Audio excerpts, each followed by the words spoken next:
Hey guys, welcome back to my kitchen.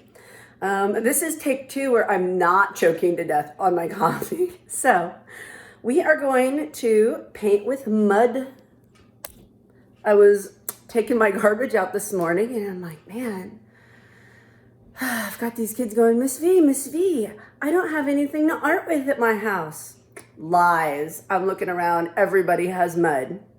Today we got mud. So I Googled the mud artists just to see if that was a thing. And a guy came up in Louisiana, and I explained this in an earlier video, but if you didn't watch it, he and his wife live in Louisiana.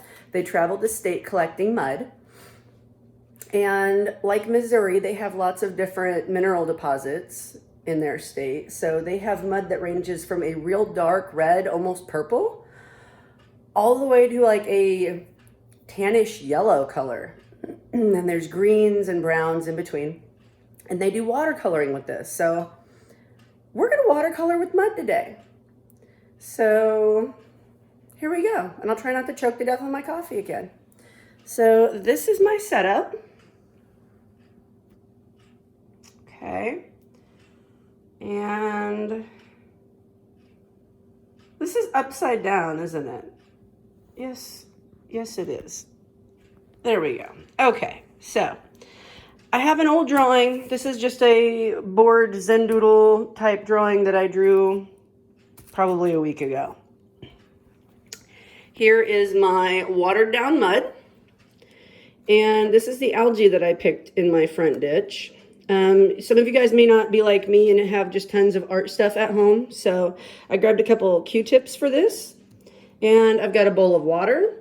I know we're trying to ration paper products right now, so since this is just mud, I'm just going to use an old cleaning rag for this to blot my brush and stuff on, and then we can just wash it when we're done.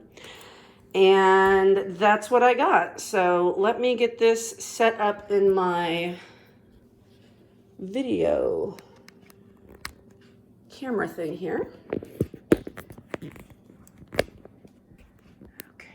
Get it to where we can see everything.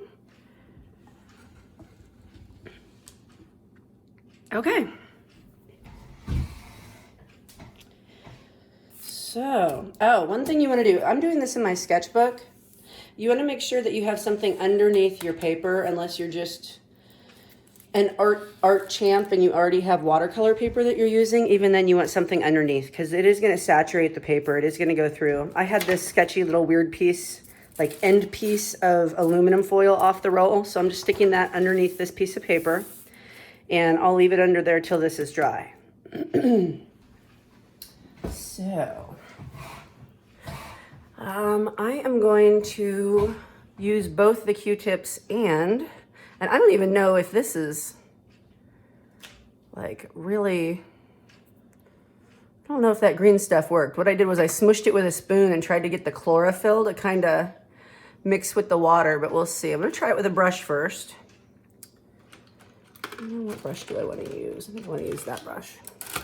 So I'm just gonna use a brush and I am going to start. I'm gonna use the end of this to kind of, it is gonna settle. So if you want more than just water, you're gonna have to mix it up a bit.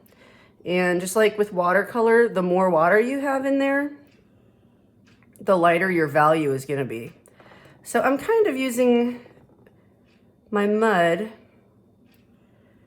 to just address the values here. It's gonna be fairly monochromatic. And it'll be just like the painting or pictures that we used charcoal on and just tried to get a range of values in. So I'm just gonna use that to start putting in where my shadows might be.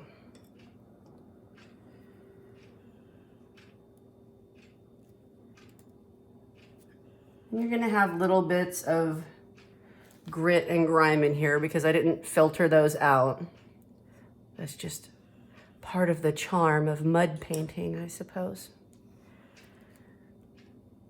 You don't want too much water on your brush or your paper is just gonna turn to soggy squish. Trying to think about where all these shadows would be on here. It's It's not a super realistic drawing, so I'm just kind of having to make it up as I go. It's not too bad. I feel like I'm getting a pretty good range of value here. Let's hit this big boy here. Ooh, I got a lot on my brush on that one. So if I want these values darker, it looks like this dark grayish brown is about as dark as it's gonna get. So I could wait till this is a little bit drier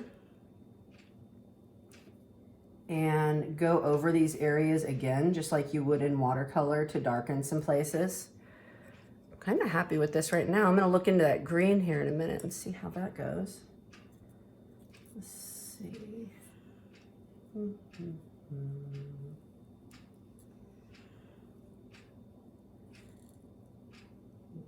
of the nose ridge there.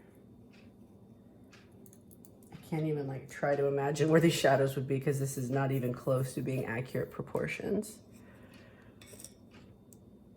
Okay, so this is working pretty good with my brush.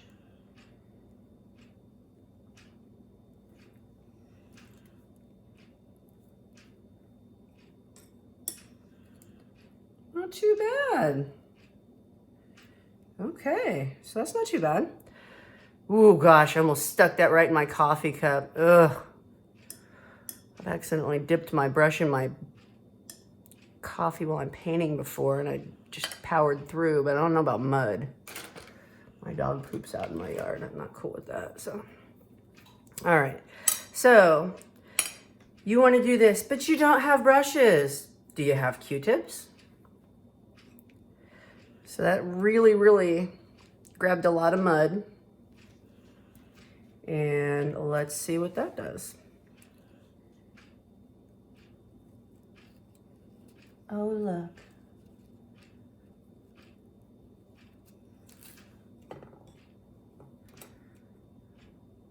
Not too shabby.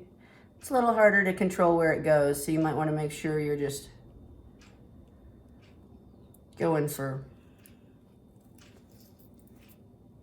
Might have to have a really big drawing to get any kind of fine details on there. So Q-tips works. It is already getting soggy though, so I don't know how well. This whole thing's gonna be brown. We'll just give it a bit more value. Chunk of mud.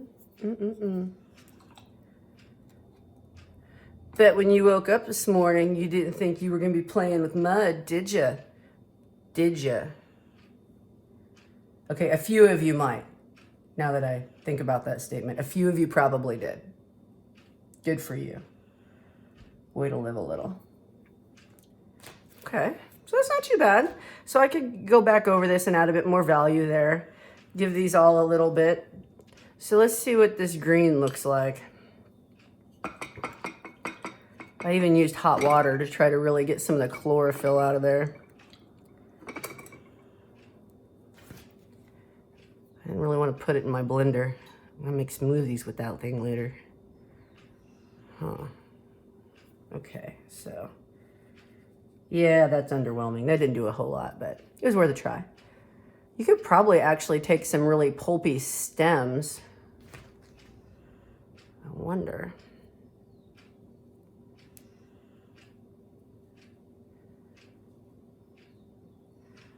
But put this straight on the paper. What about this guy? We'll do this one.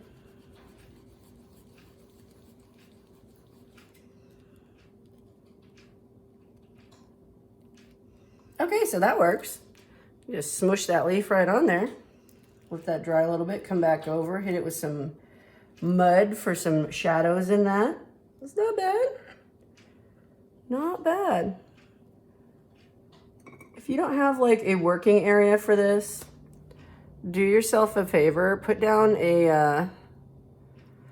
some saran wrap or a garbage bag maybe even, or work on this on a tile floor or somewhere where I'm not gonna get hate mail from parents later, okay? Because this is a little bit messy.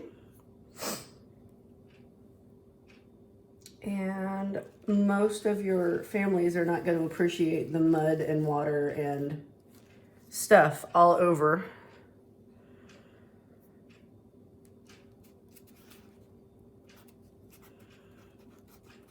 Okay, so that works great. Awesome. You could probably find other stuff too. Nice. All right, so I'm gonna let you guys get to it. Draw your picture first. I think you're gonna like that better. If you want to just free paint and just start with a picture, that's fine. This kind of, I think, made it a little easier for you guys to see what I was doing with it. I could probably do another one just free painting real quick though before I cut you loose. It's just old notes, okay. Again, you can tell where the paper got wet and it went through. It's not too bad yet, but I didn't do a whole lot of painting on there. So, say you don't have Q-tips.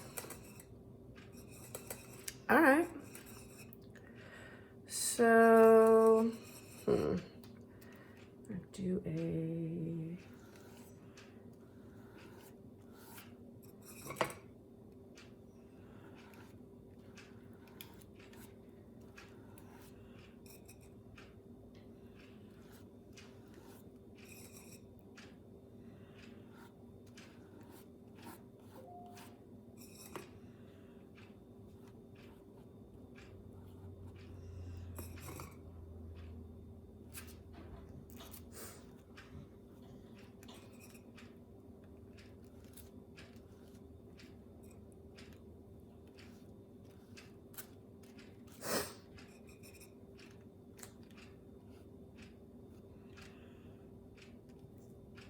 Got the world's jankiest fish. Ta-da! If you wanted to get into the finger painting end, you might want to look up some maybe Japanese ink painting items. Japanese ink painting really simplifies a lot of designs and subject matter, and that might maybe give you some ideas for some simplified stuff that you could do here with mud finger painting. And on this one, it's kind of more about the experimenting with different materials and just realizing that you can art with anything around you. I mean, gosh, go back 1,000 years. Everybody was using plant matter and different minerals and stuff for their art, their pigments, the base of their stuff. The guy in Louisiana who paints with mud is pretty much making egg tempera with it. He actually mixes egg yolk with it, just like the Renaissance artists used. So pretty cool process.